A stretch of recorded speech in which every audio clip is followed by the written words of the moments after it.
हसनपुर ओस्ती नामक गांव में रामू नाम का एक गरीब व्यक्ति रहता था।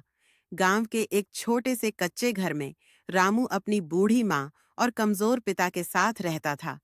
सुबह सुबह माँ मिट्टी के चूल्हे में सूखी लकड़ियां जलाकर खाना बनाती थी और पिता खाट पर बैठे रामू को खेत की बातें समझाते रहते थे।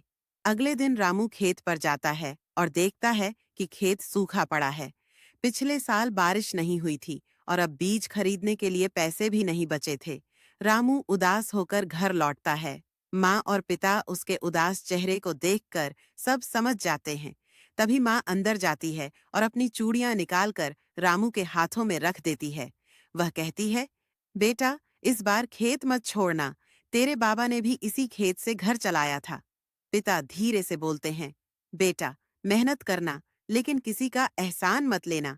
हम गरीब हैं, लेकिन ईमानदार हैं।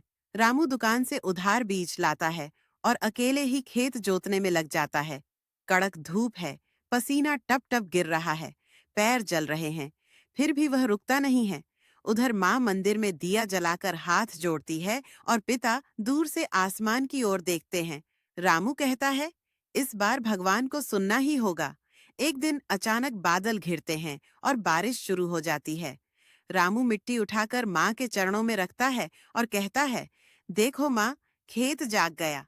फसल तो बढ़ने लगती है, लेकिन पिता की तबीयत बिगड़ जाती है। रामू खेत से लौटकर रात भर पिता के पास बैठता है और माँ दवा देने में लगी रहती है। जब फसल पकती है तो पूरा खेत सुनहरा हो जाता है। रामू अपनी माँ और बीमार पिता के साथ मिलकर फसल काटता है और अनाज घर लाता है। गांव की पंचायत रामू को मेहनती किसान का सम्मान देती है। माँ कहती है, बेटा, तूने हमारा सिर ऊंचा कर दिया। और पिता मुस्कुराकर कहते हैं, अब यह खेत तुझसे चमकेगा,